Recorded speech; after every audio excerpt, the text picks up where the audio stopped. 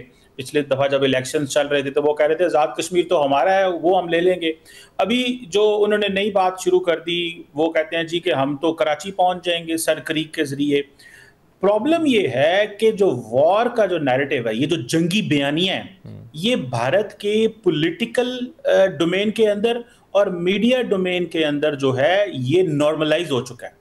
سو جو media discourse ہے اور جو پولیٹیکل ڈسکورس ہے اس نے جنگ کے بیانیے کو نارملائز کر دیا ہے.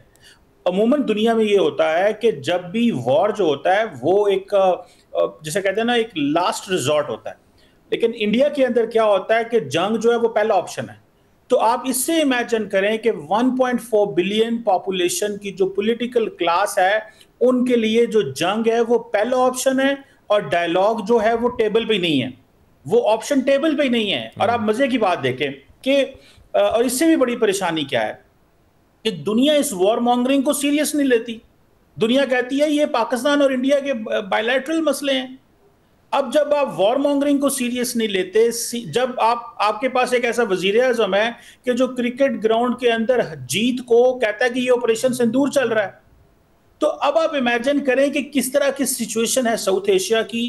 دنیا کا کوئی پلیئر جو ہے وہ اس میں انٹروین نہیں کر رہا، تھرڈ پارٹی موجود نہیں ہے. میں سمجھتا ہوں یہاں پہ آ کے